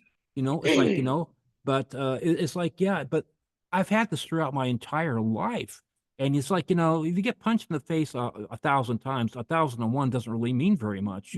So some people can say, well, this happened to me, and they're like totally freaked out about it. Well, I have hundreds of examples I can tell you that have happened to me. So it's like I become kind of like a little bit immune to it in a sense. Sure. Yeah. You just get used to it. You get punched in the face enough times, you say, okay, hit me again. you know, you know, I had an experience a few months ago where I went to bed by myself, and I felt somebody get into bed next to me. I wasn't even close to being asleep. And I knew Leslie wasn't in the bed with me. So I said, okay, what do you want? And I just rolled over and, just kind of ignored it, but it felt just like She somebody wants got into she bed wants with some me. snuggle time. Yeah, yeah. So she was in the other room, right? So anyways, it wasn't her at all. So anyways, I woke up again like around 6 o'clock in the morning, and I was laying in bed, wanting to get up, and then I hear in my right ear from outside a woman's voice, kind of like Asian, saying, "Husband." And that's right in my ear. Okay, this says husband, and It wasn't me. it wasn't her, and she wasn't in bed. I can tell you that. But like I went to bed and I felt this being or something get into bed with me. And then when I woke up, it said husband. I mean, she's never called me that. I mean, not Wow. ever in 28 years we've been together. It's like never. It's like, these things still happen to me. It's just like, Do you find like people are chosen to kind of wake up and spread knowledge? Because I felt that about myself too. Like the mhm, things that I've had happen to me in my own life, like I could tell a regular person, like a normal person who hasn't had these experiences, and they'd think I was batshit crazy. But I feel like we're kind of like plucked in a way, like mhm. Yeah. plucked from the herd to be able to have our minds opened and be able to tell these stories to the world, regardless of fear of what anybody thinks. Right. Yeah, I agree. Like I told Leslie, like when I was 3 years old, I was always been kind of a bit of a loner. I don't never really trusted people that much, Hmm. just kind of a bit of, this in my own head. And I remember playing by the big concrete tortoise at Shadow Ranch Park in the sand. And there's a bunch of other kids. This is like May of 1963. And they're playing. I was playing by myself. And I just thought to myself, I'm 3 years old, right? I think to myself, oh my God, I got to go through this again. Okay, meaning life, meaning a human or a regular life. But I'm like I say, I'm a 3-year-old thinking these thoughts. Say, oh God, I got to go through this again. You know, And it's true, absolutely true. one of the reasons I wanted to write the book too was, we watch every UFO program that we can find, right? I've seen them all. I thought, And Films too, like fiction as well. no, I mean like documentary type Okay, type okay. of programs, right? Oh, she read a lot of science fiction growing up. The, You know? Well, the yeah, but I fiction mean, is fantastic too. yes, of course, but this, you know, I would see these people um, having after they've been abducted, or they've had their children stolen, or they just saw a UFO, it frightened them. They look up at the sky, all with the same expression on their face, going, "Who are they? Right. What do they want from me? What do they want?" What's their motivation? And since we actually had a theory that we think where they're coming from and what they're doing here, that we decided we better tell this theory. And because I know from my family's 4 generations of interactions and my personal experiences, and things that I've experienced throughout my life, that we look at like what is more obvious, what is more possible, what is less possible, and I tend to go with science, and I tend to go with direct experience over just basically batshit crazy stuff. Right. Direct experience for me is where I go, and I tend not to judge anybody, and I love to hear other people's stories because I've had my own experiences, Right. and when I Yeah. hear other people's experiences, I don't want to, discredit them because I've been called crazy before, right? Sure. So when I have like beautiful folks like you on here, I don't discredit you at all. I want to hear what you have to say, and I want to get that out to the world because there's people that have had no experiences with this kind of thing. Right. Mhm. And I want them mostly to hear what we have to say because I know from the bottom of my heart that you guys are being absolutely truthful and I'm being truthful. Mhm. So why would I promote bullshit, right? Right. Right. You Right. know, and that's the thing. It's like people need to start opening their minds a lot more and realizing that there's more to this reality than what we're being told on CNN or Much Music, or if that still exists, or MTV, that doesn't exist anymore. But you know what I'm saying? The media, the Mhm. mainstream media, Yeah. Pop you culture. know, yeah, pop culture, yeah. Yeah. So I don't know. It's just it's crazy to me that people like there are a lot of people that come to me and ask me questions about what the fuck's going on in the world because they know that I do what I do on this show. So it's just amazing to me that regular people are coming to me and looking for answers when I don't have all Right. the answers. But I just Right. tell them, open your mind and seek the truth, Start What researching. is the Yep. truth? We don't know. But we have to look at all fucking angles because you're not gonna find the truth if you're still looking on your television, right? Right. It's like we Right. are the new media, right? Yeah. You'll get kernels, like you'll We get are. kernels in the Bible. You'll get in the Absolutely. Mahabharata. You'll get Yeah. kernels of truth out there. You will. Yeah. You have to look for them. You gotta look, and that's the thing. People don't have time to look. They're too caught up in whatever they, People are whatever forgetting their how to vices read. are. Yeah, yeah, They're forgetting how to read. I mean, it's ridiculous. Just by reading a book, you or slow your writing brain cursive. waves down. They're, Sorry. kids aren't writing cursive anymore. They're Yeah. on a Right. on a on a on a keyboard. I wrote a short story. It's called the Victim of Coincidence when I was like 20, and it was about how this guy gets. Anyways, make a long story short, part of the book is that kids are no longer writing cursive. That exact thing. I wrote this Yeah, back in 1980 that and by writing cursive, it slows your brain waves down to about 11 to 14 cycles per second. You get into an alpha state just by writing cursive and reading a book. Like right now, we're at like about 35 to 40 brainwave cycles per second because we're on a screen. You can't encode information, especially a young brain. A young brain cannot encode information. It's coming too fast. You have yeah, to learn how to read first. All right. Yep. So we're basically putting the cart before the horse. It's one of my big things that, I talk about all the time, that we're making people stupider because we're not allowing kids to be able to, like, learn how to read. And now us Yeah. slow the older brain down. now us older people, we can use cursive as a secret code in between us. Just like- That's I right. used to write cursive like a madman, like really fast in school. Yeah. And my teachers were like, holy shit, like they were surprised, right? Because all Yeah. my notes and all my essays and everything was in cursive. And when I was Yeah. about 4 years old, I used to be able to read before I went to school. And Mhm. like I was playing a rock trivia game with my brother and sister, Mm-hmm. and I was reading all the cards, and I was like, how is this kid reading already? Right. Like Right. Nobody I taught just you? no, I just looked at it and knew what it said. Wow. It was I wild. had that ability with math at a really, really early age. I could look at math Math, problems I'm and I would terrible with. know, and I would automatically know, and I would know how to figure out the math problem. And I hadn't had math, It's just you you know. look at it and it's like another language and you can interpret it right away, Yeah, right? exactly. It's really what it is. Our teachers, who were, our masters when we were doing that Kundalini raising work, and chakra Oh, opening work. that's demonic.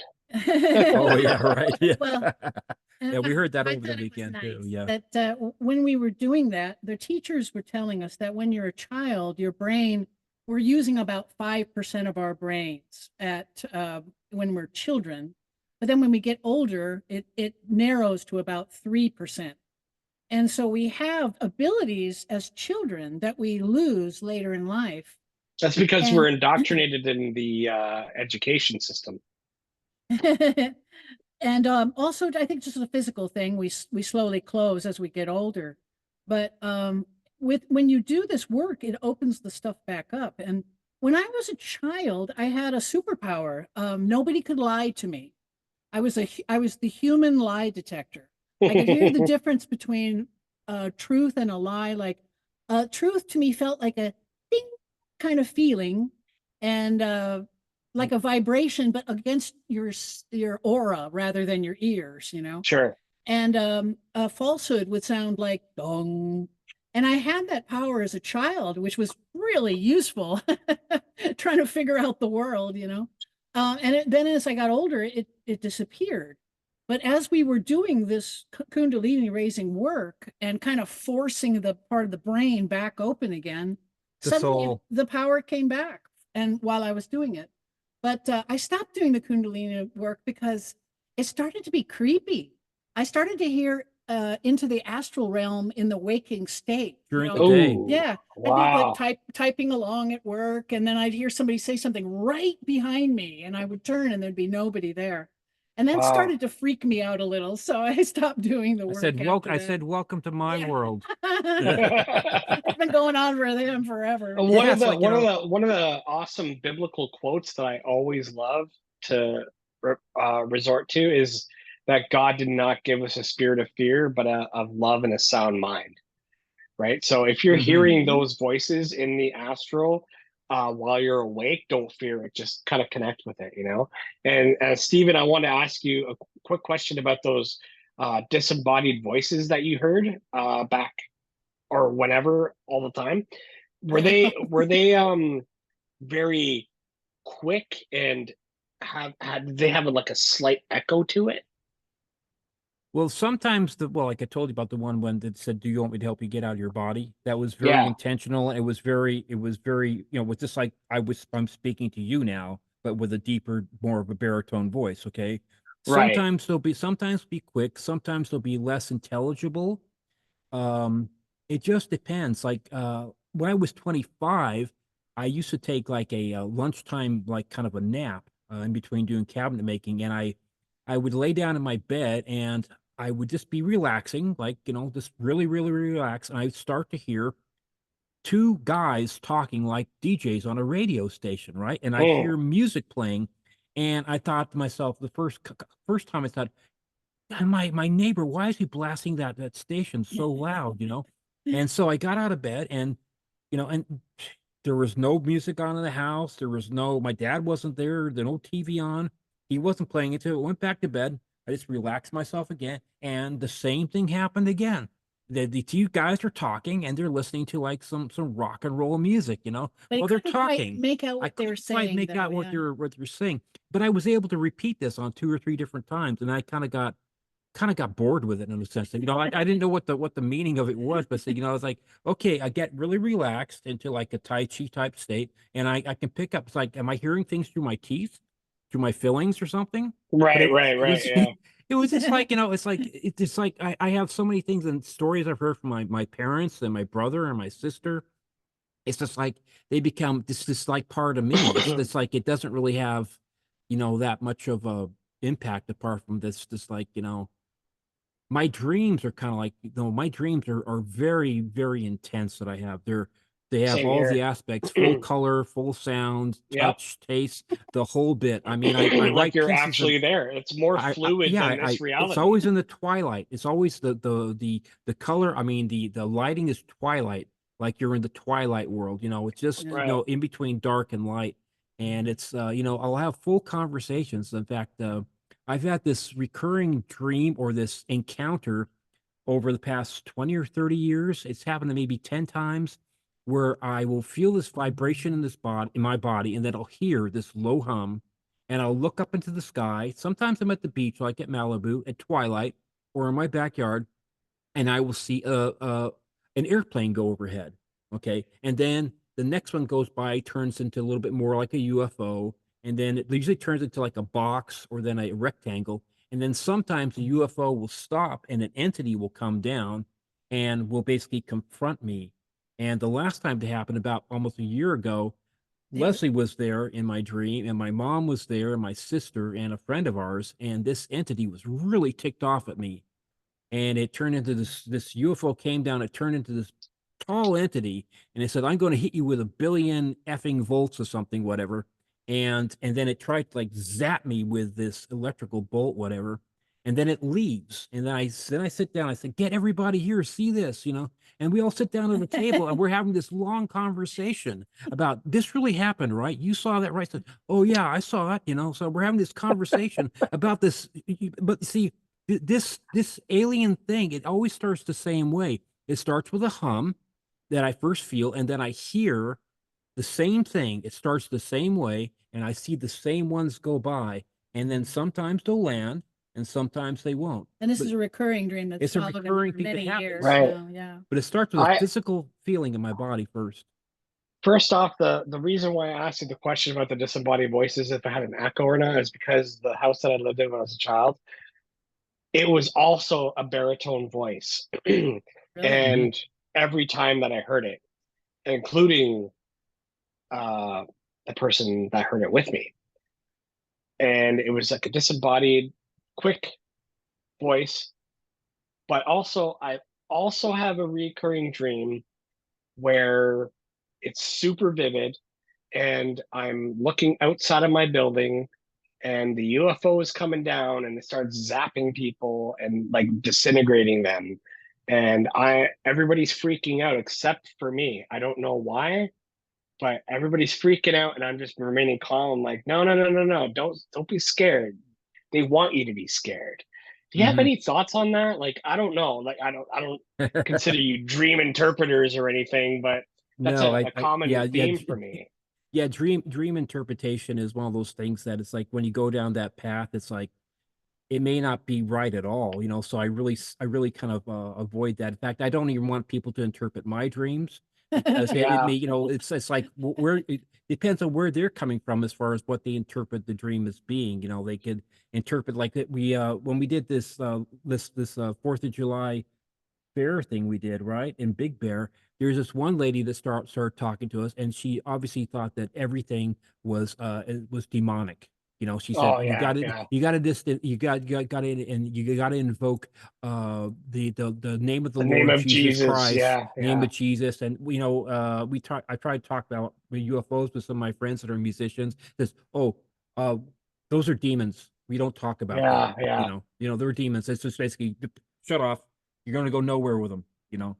So as far as the tone of the voice and all that stuff, I don't know. He was, when he told me about it, I remember he told me at first, he was surprised that this little tiny entity had this big, deep baritone voice. Right? Oh yeah, the one that's floating up by the ceiling. Yeah, You're exactly. expecting this little creature to have like, oh, yeah, No, it was But no. it was something else. But I knew instinctively that I could not show fear.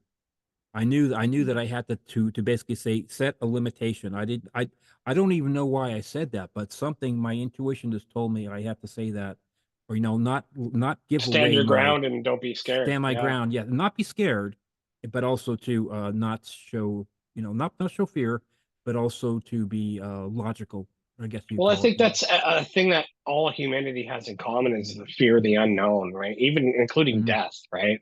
I do believe that we do go on after we leave this fleshly body, right? Yeah. For And sure. I think these entities also figured that out, Yep. and Yes. perhaps are being um, imbued with a new body after their death from this planet, possibly, Right. right? I don't know. I don't have all the Right. answers, but there's We so many questions. Right. We're still generating and putting out energy, and vampirism. I think there are, for instance, I was saying the other day, like we've all had the experience when you're talking to somebody that basically when you're done talking to them, you just feel exhausted. Energy You feel like Absolutely. vampires. Yeah. you feel like they suck the energy right You out of got you. sucked right out. Yeah. You also met people that you just automatically feel magnetically attracted to them, not just Yeah. because maybe they're pretty or good looking or something, but it's just like their A soul energy, Just connection. just like the their energy. consciousness frequency. Yeah. The frequency. Yeah. Yeah. Like you guys, like I could talk, I feel like I could be like over at your house right now and we'd be like, dude, you guys are fucking awesome. You know? This is Speaking of that, awesome. it's been 2 hours, and I know Leslie Yeah. tends to get. Yeah, I'm getting a cramp in my leg. You I took think. the words out of my mouth. That's why I kind of wanted to segue into like a closing All right. area where I want to ask you one last question. And do you think that these entities are bringing hope and peace for humanity? And what is your hope for humanity? Well, yeah, they are less barbaric than we are, according to them. This is them claiming this, right? So I am hopeful that they're not going to just wipe us out and get frustrated with us and just wipe Right. us out. But I also think they need us. They're taking our DNA so consistently in such large quantities that it makes me think they need it somehow. Like for maybe their own species is becoming non-viable living underground. And that's why they need regular infusions of surface DNA. And there was And why Caucasian? They are Caucasian. there's a very famous story that happened back in the mid '80s. The children in Zimbabwe, Yeah. they were approached by these little gray aliens. The spaceship landed, right, whatever, and these little grays were communicating with them telepathically, and they were basically telling the little kids, some were white and some were black, and saying basically, take care of the earth better. You guys aren't taking care of the earth. That's When you their grow up, message, yeah. basically is that take care of the earth because that it's really important. We live here too. So this group of kids, they got together like 20 years later after like an anniversary. They went back to Zimbabwe, and that experience with the aliens changed their lives. I mean, some of them became oceanographers. They basically all basically went into fields like, to help with, you know, with the ecology of the earth. And they drew, but they're the little grays. They're the little grays, and they're communicating telepathically. And it was really interesting because every once in a while you hear stories like this that are real, that aren't just BS, Yeah. and they usually have a similar message. Take care of your place, take care of your house. We live here too. Yeah. Yeah. So, We think whenever they do give us a message, frequently the message is take better care of the planet, take better care And of that goes back to the classic film The Day the Earth Stood Still. Yeah, it does. exactly. Klaatu Barata Neptune, right? Right. Yep. Yeah. Yep. And for your listeners out there who may or may not be interested in getting the book, you've heard our theories and you've heard a lot of our theories, and we couldn't go into all of them, of course. Yeah, just touched on it. But so. as we write it in the book, we also provide our evidence. So we've made a lot of claims here. If you want to look at our evidence, why we made these deductions, you'll find that in the book. I've read that in the reviews as well. Like you guys brought everything to the table, so Yep. it's fantastic. I'm super glad to have you on. This has been one of my favorite episodes. Oh, You guys are you. awesome, and You I can't too. wait to get this out there. And you guys, I wish you success with the book and success in life. And you guys are awesome. You Okay, too, that's David. it. Thank Peace and prosperity. Nanu, nanu. Yeah, live long and prosper too. Yeah. Thank you. And thanks everyone for tuning in. Thanks, right. guys. Have a good one. All right, you too. Bye All right. bye. Good night. Bye.